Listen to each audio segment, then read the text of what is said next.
سرفراز کہاں مر گئے ہو بھائی؟ جلدی آؤ، ایک تو یہ فون سے بڑی مصیبت مصیبت شاید ہی اس دنیا میں کوئی ہوگا۔ معراج غصے سے کاندھے پر چادر درست کرتا سامنے میز پر پھیلے پیپر سائڈ پر رکھ کر جھنجھلایا ہوا باہر نکلا، جہاں سامنے سے دبلا پتلا 22-23 سالہ سرفراز دوڑتا ہوا آ رہا تھا۔ جی بھائی جی، سرفراز نے ہانپتے کانپتے ہوئے سوال کیا۔ بھائی جی کے بچے کتنی بار کہا ہے، جب میں زمین کے کاغذات میں الجھا ہوں تو اس عذاب کے ساتھ چپک کر بیٹھا کرو۔ اب سنبھالو اس ٹنٹنی کو، 1 گھنٹے کی محنت پانی میں ملا دیا اس فون نے۔ معراج نے غصے سے فون سرفراز کے ہاتھ میں پٹکتے ہوئے اندر کمرے میں میز پر بکھرے پیپرز کی طرف بڑھا۔ بھائی جی مگر کال کس کا ہے؟ سرفراز بھی اس کے ساتھ ہی اندر داخل ہوا تھا۔ کوئی انگریزی فون ہے، انگریزی میں کچھ کھٹ پٹ کر رہا ہے، معلوم کرو کہیں اس آفیسر کا تو فون نہیں ہے جس سے بابا صاحب نے آپ پاشی کے مسئلے پر بات کی تھی۔ معراج نے پیشانی مسلتے ہوئے جواب دے کر واپس میز پر بکھرے نقشے اور پیپرز کی طرف متوجہ ہوا۔ سرفراز بھی اس بات میں سر ہلاتے ہوئے کال بیک کر کے فون کان کو لگایا۔ کیا ہوا؟ کیا کہا؟ نکلا کچھ حل پانے کا؟ بھائی جی یہ کال کسی افسر کا نہیں بلکہ کسٹمر کیئر کا تھا، سم کے بارے میں کچھ پوچھ رہا تھا۔ آپ خامخواہ ہی غصہ ہو گئے، آپ اردو میں بات کرتے تو وہ بھی اردو میں جواب دیتا آپ کو، لیکن نہیں، میرے بھائی جی نے تو انگلش سنتے ہی سارے رشتے ناطے توڑ دینے ہیں پھر۔ سرفراز فون ٹیبل پر رکھتے ہوئے ہمیشہ کی طرح شروع ہوا، لیکن جلدی معراج کی گولی نے اس کی چلتی زبان کو بریک لگائی تھی۔ اول تو مجھے لگا فون سرکاری افسر کا ہے، اور دوسری بات اس بندے نے فون اٹھاتے ہی سر مارننگ شروع کر دی تھی۔ اب میں اسے آگے کیا بولتا؟ ویسے بھی گھر کے فون کے علاوہ باقی باہر کے تمام فون کے جواب دینے کی ذمہ داری تمہاری ہے۔ اور ایک بات ذہن نشین کر لو، تمہیں آخری بار بتا رہا ہوں، جب میں زمین کے کاغذات دیکھوں تو اس جہان کے زوال کے پاس بیٹھ کے رہا کرو۔ زمینی معاملات بہت حساس اور توجہ طلب ہوتے ہیں، معمولی سی بھول پورا کام بگاڑ سکتی ہے۔ ابھی دیکھ لو، ایک بار ایک بیکار سے فون نے میری 1 گھنٹے کی محنت مٹی میں ملا دیا۔ معراج دوبارہ پیپرز اور نقشوں کا موازنہ کرتے ہوئے سر جھنجھلا رہا تھا۔ 1 گھنٹے کی ہر انتھک محنت سے جو اسے ایک سلسلہ ہاتھ لگا تھا، فون کی مسلسل رنگ نے اسے گڑبڑ کر دیا تھا۔ بھائی جی آپ انگلش سیکھ کیوں نہیں لیتے؟ مستقبل میں بھی کام آئے گا۔ اور آپ بھی، سرفراز نے ہمیشہ کی طرح بات دہرائی، لیکن آج مستقبل کا اضافہ کیا تھا۔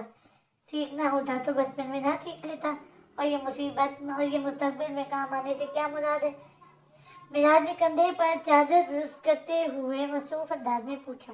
اس وقت اس کے دھیان کے سارے دھاگے نقشے سے جڑے تھے، ورنہ وہ سرفراز کی آنکھوں میں ناک سے اشارت کا علاج کرتا۔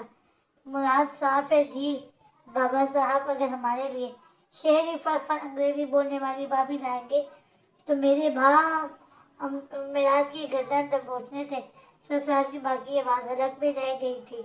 کتنی بار سمجھایا، پہلے سوچو پھر تولو، اس کے بعد اپنا منہ کھولو، کیونکہ تمہارے بھائی جی کو فضول گوئی سے سخت نفرت ہے۔ بھائی جی چھوڑ دیں یار، سرفراز اس کی سخت گریپ میں پھر پھرایا۔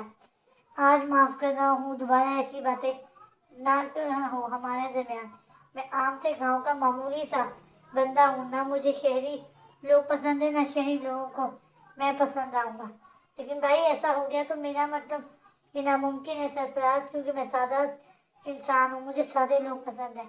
بناوٹی لوگوں سے مجھے سخت نفرت ہے، اور شہری لوگ بناوٹی ہی ہوتے ہیں، کہنے کو وہ اس ملک کے شہری ہوتے ہیں، باقی ان کی زبان سے لے کر ذہن سے پہناوا اوڑھاوا تہذیب و تمدن سب مغربی ہوتا ہے۔ ان کا بس نہیں چلتا کہ وہ بھی جا کر وہیں انگریزوں کے ساتھ بس جائیں، دوگلے منافق لوگ۔ معراج نے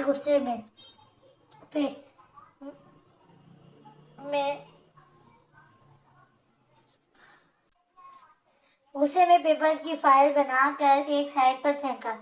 اسے ہمیشہ سے شہری لوگوں سے ایسی ہی نفرت تھی، کوئی نہیں جانتا تھا کیوں۔ بھائی جی یہ تو وقت کی رفتار سے قدم ملا کر چلنا ہوا ہے یار، اس کی اجازت تو خود ہمارا مذہب ہمیں دیتا ہے، زمانے کے ساتھ چلنا بری بات تو نہیں۔ سرفراز اس کا غصہ کم کرنے کو تحمل سے بولا، ساتھ پانی سے بھرا گلاس بھی اس کی طرف بڑھایا تھا۔ بالکل درست، ہمارا مذہب ہمیں زمانے کے ساتھ چلنے کی اجازت دیتا ہے، میں نہیں کہتا یہ بری بات ہے، لیکن اس کا یہ ہرگز مطلب نہیں ہے کہ آپ اپنے مذہبی حدود بھول جائیں، اپنی عزت، اپنی غیرت، اپنا وقار، اپنی تہذیب، اپنا خدا، اپنی خودی، دنیا میں وہ آخرت بھول کر بس ترقی کریں۔ انگریز آدھے کپڑے پہنتے ہیں، آپ ان کے شانہ بشانہ ہو جائیں۔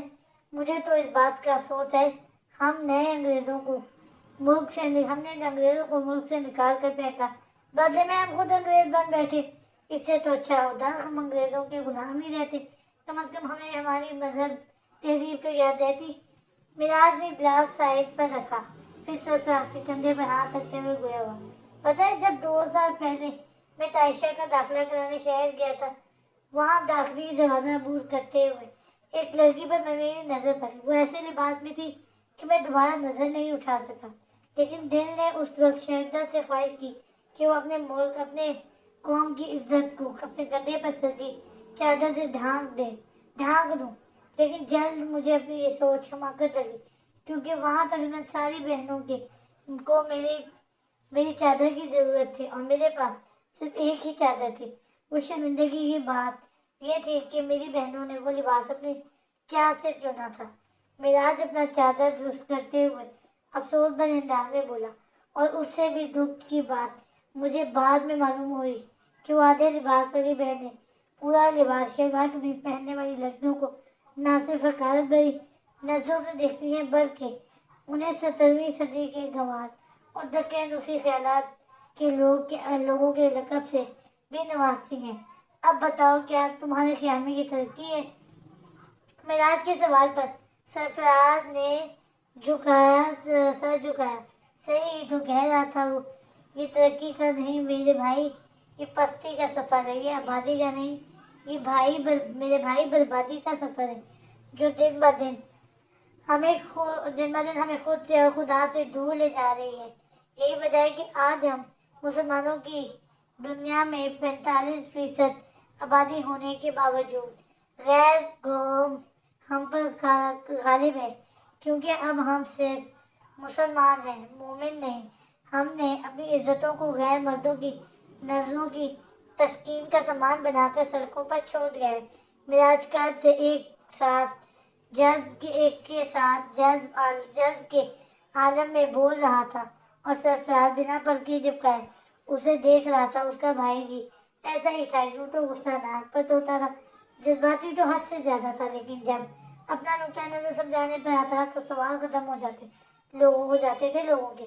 خیر یہ ساری باتیں اپنی جگہ، لیکن یہ بھی سچ ہے کہ تیرے جاہل گوار بھائی جی وہ شہری جدید تراش والی لڑکی منہ لگانا حماقت سمجھے گی۔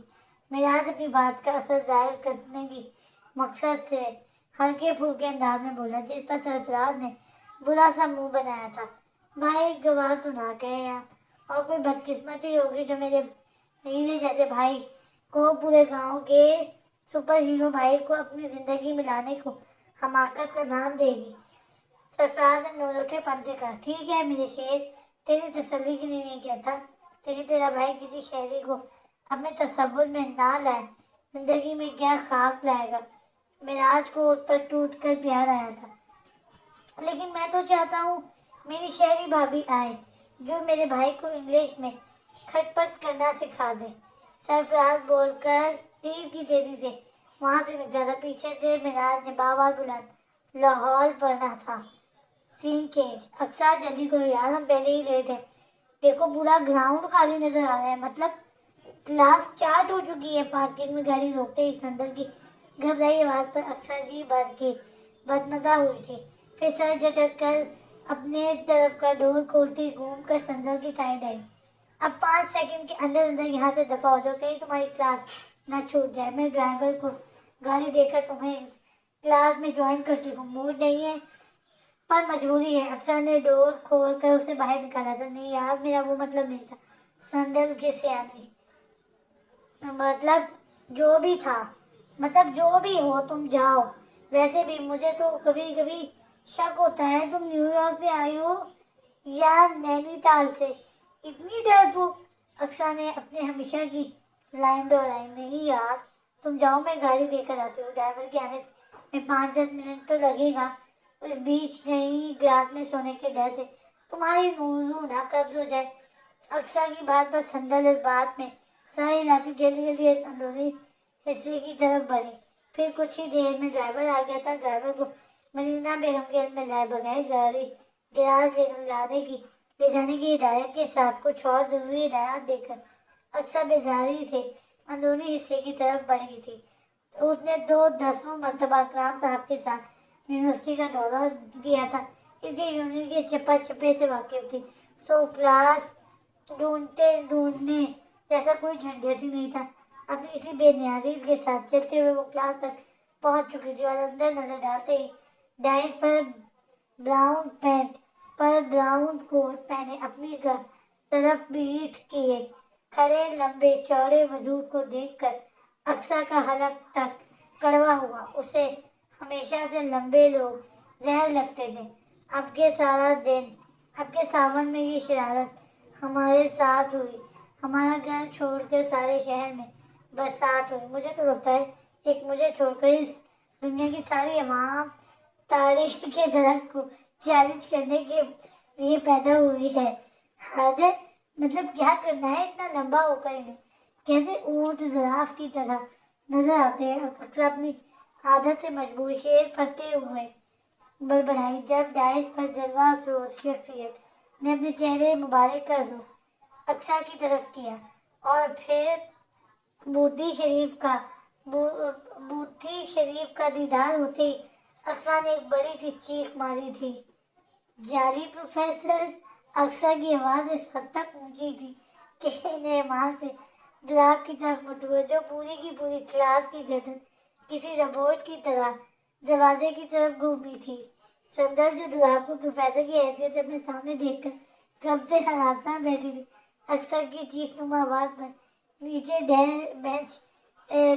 ڈیسک میں چھپنے کی ناکام کوشش کرنے لگی اور جعلی پروفیسر صاحب کا تو مانو میٹر ہی گھوم گیا تھا۔ دراب تنفن کرتا اقصیٰ کے مقابل آیا جو دروازے کے بیچوں بیچ ایستادہ تھی۔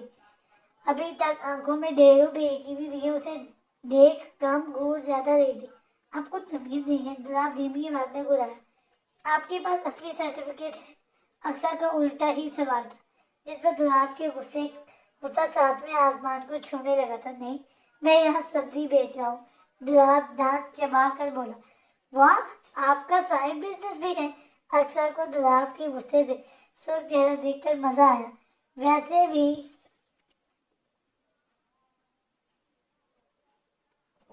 بھی وہ لوگوں کو باتوں میں الجھا کر مزہ لینے کی شوقین تھی۔ اب اول درجے کی بد دماغ لڑکی ہیں۔ دراب کی آواز اب بھی دھیمی تھی لیکن انداز دل چھوا تھا۔ تعریف کا شکریہ، اقصیٰ انکساری سے بولی۔ اجازت ہو تو کلاس میں داخل ہو جاؤں؟ اقصیٰ نے آنکھیں سر پٹپٹا کر پوچھا۔ جی نہیں مس، آپ پورے 25 منٹ لیٹ ہیں اور میں اپنی کلاس میں 20 سیکنڈ کی تاخیر برداشت نہیں کرتا، تو آپ باقی 15 منٹ کی کلاس باہر سے ہی لیں گی۔ دراب بھاری روبدار آواز میں اقصیٰ کو سزا سناتا ڈائس کی طرف بڑھ گیا۔